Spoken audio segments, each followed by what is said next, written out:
20.000 семејства во Македонија не можат да обезбедат оброци за секој ден, а годишно 80.000 тони нерасипана и употреблива храна завршува на депониите низ Македонија. Според податоците што ги објави Асоциацијата за чиста животна средина Ајде Македонија, околу 30% од храната произведена или увезена во Македонија никогаш не се конзумира. Храна фрлаат домаќинствата поради вишок и поради оправдан или неоправдан сомнеж во исправноста и безбедноста за конзумирање. Храна фрлаат увозниците и супермаркетите откако ќе и пројде рокот на употреба. Храната често се фрла и на зелените пазари. Овошјето и зеленчукот додека стои на тезгите калира, поради што продавачите секојдневно еден дел го фрлаат како неупотребливо.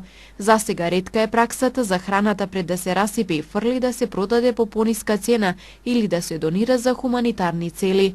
Храната и така се фрла, пошто луѓе во се има изобилно доста работи, значи. Купуваат, овој има многу сиромашни и мора да купуваат. Например, има 7 патиџан, 6, 5 и класирам. Како има луѓе, па тако ќе земе. Не се пали, нема за полење, башари ги дајме, ако е палично мало, така да тоа. На продај за муштери ги чувам муштери да и не дајме лоша роба. Со цел да се нахранат сиромашните семејства, 6 организации под водство на Асоциацијата за чиста животна средина Ајде Македонија почнаа кампања за воведување на законска регулатива со која вишокот употреблива храна ќе се донира. Со иницијативата ќе се уредат правата и обврските на донаторите на храна за луѓе и животни, условите и начинот на дистрибуирање на донираната храна, даночните ослободувања и стимулации за донирањето на храна пред истекот на рокот и ограничување на уништувањето на храна безбедна за користење за луѓе и животни. Проблемот е што навистина има и јадници и фамилии и ние според некои бројки на Министерството за труд и социјална политика, кој што вели дека има околу 20.000 семејства во Македонија кои имаат проблем да обезбедат храна на дневно ниво, сметаме дека тие количини на отпад на вишок храна кои што се создаваат може да обезбедат храна токму за сите тие по 3 оброци, сите тие 20.000 фамилии во Македонија. Тоа би било навистина една успешна иницијатива доколку може да се преточи во закон за вишокот храна, кој што ние сакаме и го видовме како пример од некои поразвиени земји, да речеме, од Македонија. Веруваме дека еден ваков закон ќе најде на поддршка од сите засегнати страни и политички партии, и други граѓански организации, компаниите и така натака. И веруваме дека со носењето на овој закон ќе биде решен проблемот со вишокот храна кој што завршува на депониите низ Македонија. Законските одредби се бараат по примерот на Франција, каде е забрането да се фрла храна. Она што е искуство од Франција дека таму забранија супермаркетите да фрлаат храна, при што они направија така што супермаркетите мора малку порано да размислуваат што ќе прават со таа храна која што не им е продадена, односно мора да потпишат договор со некоја хуманитарна организација, друга невладина организација, која што ќе преземе таа храна и потоа ќе ја даде за употреба од страна на луѓе или во случај да нема можност да се даде за користење на луѓе, да биде дадена за конзумирање на животни. Така што тие се некои модели, најуспешно би рекле дека моментално е во Италија, каде што го напреди овој систем и тие воведоа и можности за помагање на хуманитарните организации кои што ќе го прават тоа. Како што велат од Асоциацијата за чиста животна средина Ајде Македонија, освен ублажување на проблемот на сиромашните семејства во Македонија, со оваа иницијатива ќе се намали количеството отпад од храна на депониите широм земјава, со што би се избегнала непотребна емисија на гасове и би се ублажиле климатските промени.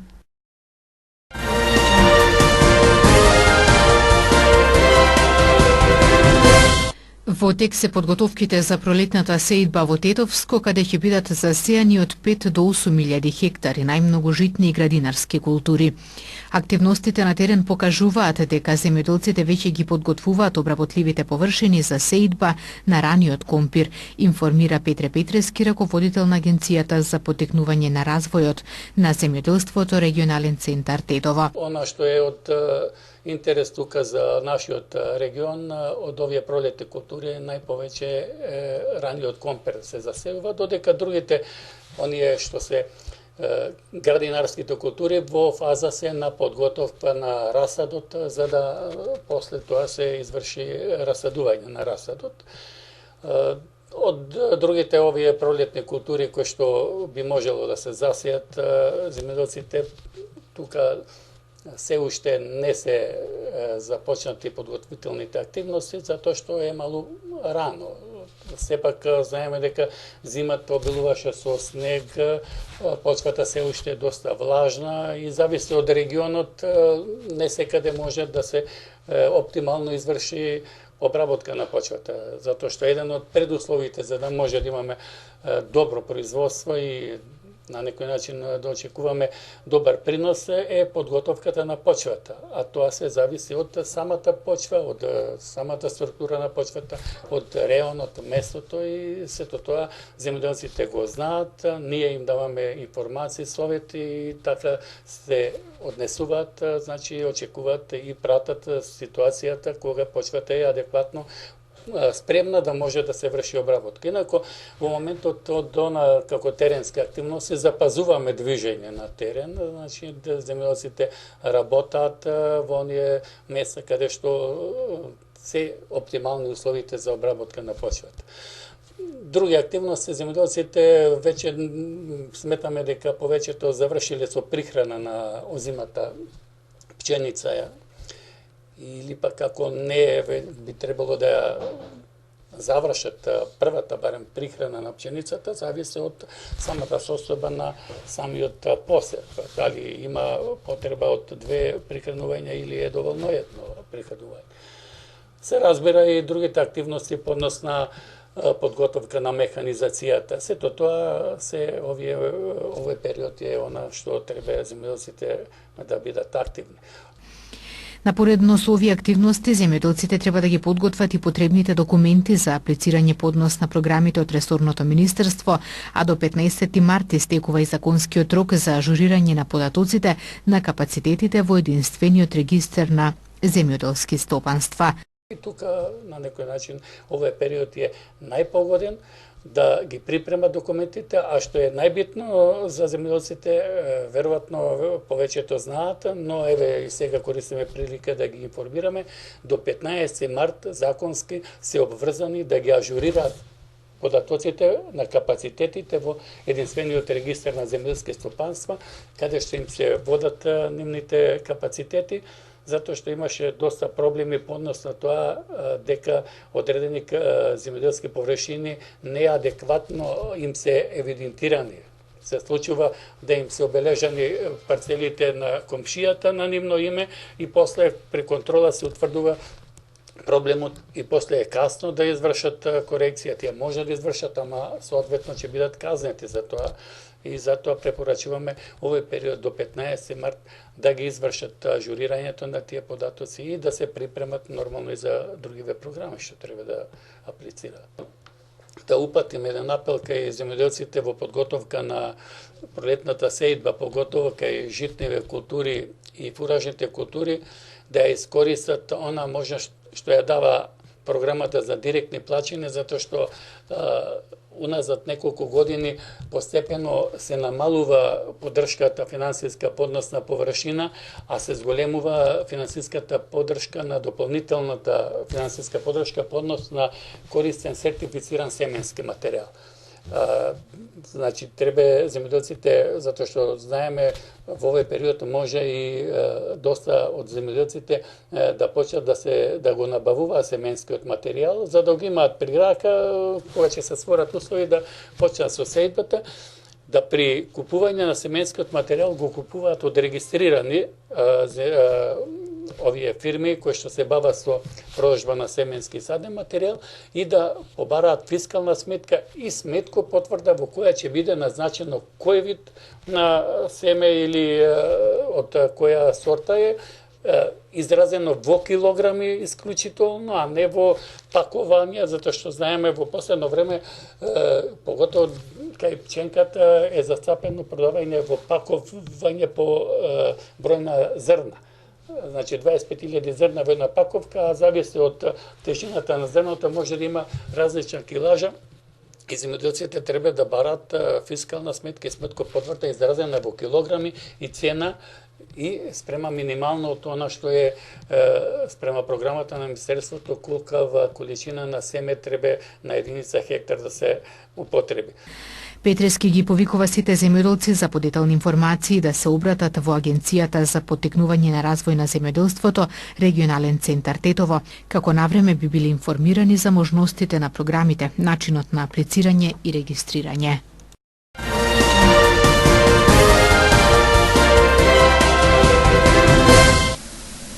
Колку гостиварци ги знаат своите права како потрошувачи и дали доволно ги користат механизмите на заштита во тој поглед? До пазарната инспекција во Гостивар надлежна да ги штити правата на потрошувачите. Минатата година биле поднесени 12 преставки и поплаки од граѓани. Најголемиот дел од нив се однесувале на неисправна техничка стока, мобилни телефони кои трговците не сакале да ги заменат или не ги сервисирале на време. Сите преставки пазарните инспектори ги решиле во корист на граѓаните. Во 2016 година по Законот за заштита на потрошувачи имаше 12 преставки и како што кажав, и овие преставки претежно беа во делот на технички производи кои што не биле на време сервисирани или не сакале да ги заменат со нов производ. Може да пријават неправилност, значи од трговци, од занечи, значи од расипани производи, непоправање на производи, непочитување на целокупниот законот за заштита на потрошувачи. За се што мислат дека се обесправени. За еден незадоволен купувач да поднесе преставка нема сложени процедури, но важно е да се знае дека поднесувањето не може да биде анонимно, затоа што се случувало да има жалби поднесени само заради лична одмазда и слични побуди. Процедурата е многу едноставна, значи се поднесува писмена преставка со име, презиме, адреса и телефон за контакт. Телефонот ни е потребен со цел доколку треба нешто да надополнат, за да не губиме време со прашање по пошта. Значи веднаш се јавуваме за да добиеме потребни податоци. Во принцип анонимните преставки значи не се постапува, затоа што имаме и голем број на преставки кои што се лажни. Значи со цел некому да наштетат од некоја нивна приватна причина. Според досегашното искуство на пазарната инспекција, преставките се решаваат многу брзо во рок од неколку дена.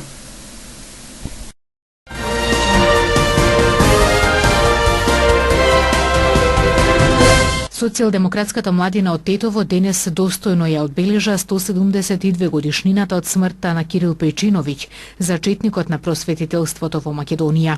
Со положување свежо цвеќе во спомен паркот пред музичкото училиште му оддадоа почит на македонскиот просветителски автор, во чиј јазик како основа е земен тетовскиот говор. Трета година поред, Социјалдемократската младина на Тетово ја одбележува годишнината од смртта на отец Кирил Печиновиќ, преродбеник, културен и духовен деец на македонскиот народ, меѓу другото игумен на Лешочкиот манастир. Веќе традиционално утрово најпрво го посетивме неговото вечно почивалиште во Лешочкиот манастир, оддадовме достојна почит, а пред малку тука во центарот на Тетово пред неговиот споменик исто така достојно го одбележавме овој ден. Знаете, секој народ раѓа поединци кои со сета своја прогресивност и со личниот пример го придвижуваат тој народ напред. Токму такво е делото на отец Кирил. Отец Кирил живеел во многу тешко време за македонскиот народ и за сите народности кои живееле на овие простори.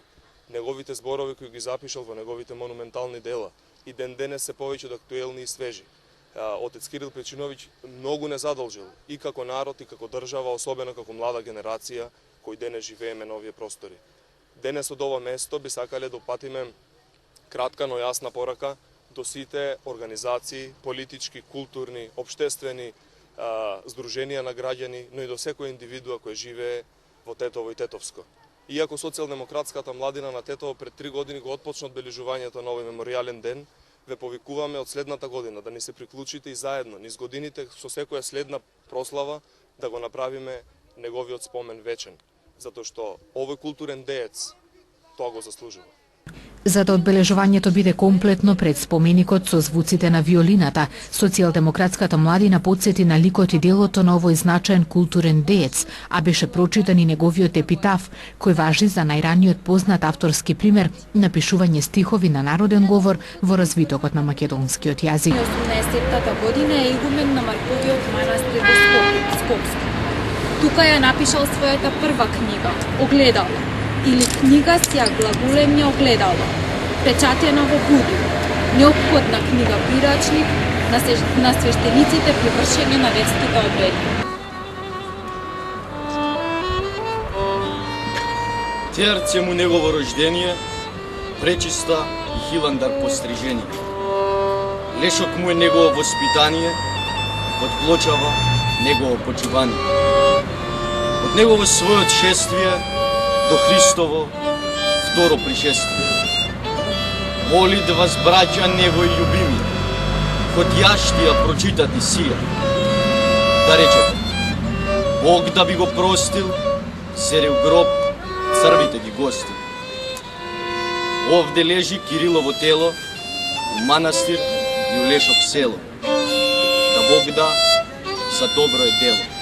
Кирил Печиновиќ Тетовец е македонски просветителски автор кој сите своји дела ги напишал на народен јазик и заедно со Јоаким Крчовски ја представуваат првата генерација писатели на современа македонска книжевност.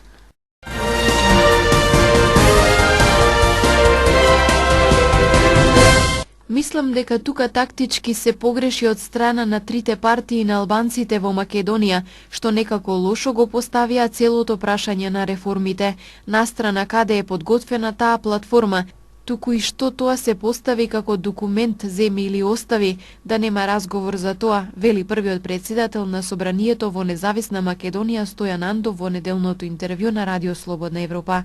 Продолжувањето на седницата која сега во тек е можно секогаш, во секој момент, и би било корисно да што поскоро продолжи таа седница, се избере претседател на Собрание и така натаму. Но за тоа не се пречки демонстрациите.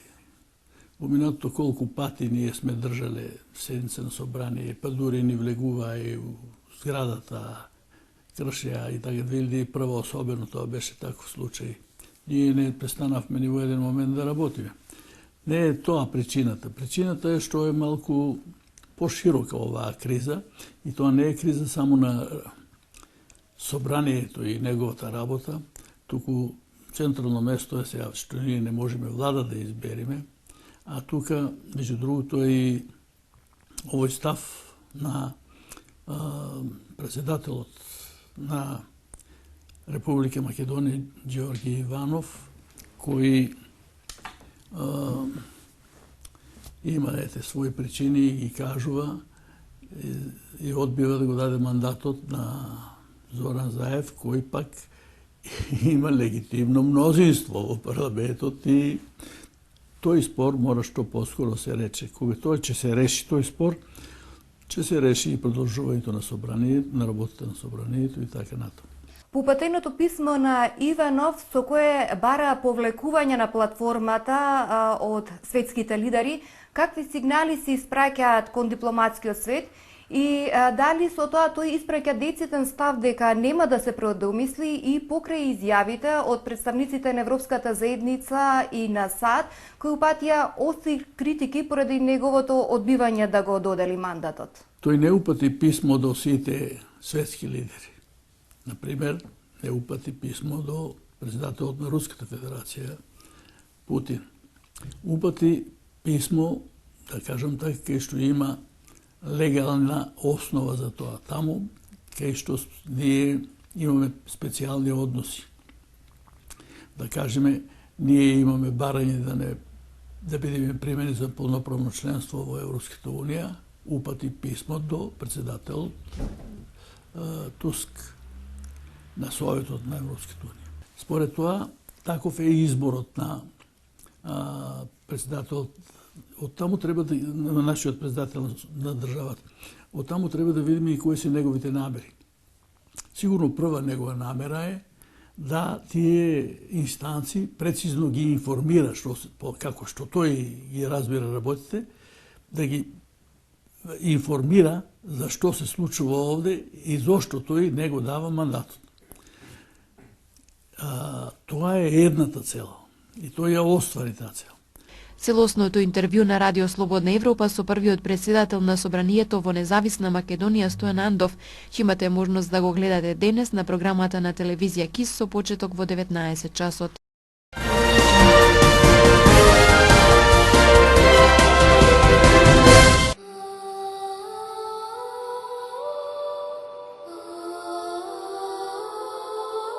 Времето денес беше облачно, дуваше умерен северен ветер. Утринската температура се движеше од -3 до 4 степени, а дневната од 6 до 12 степени.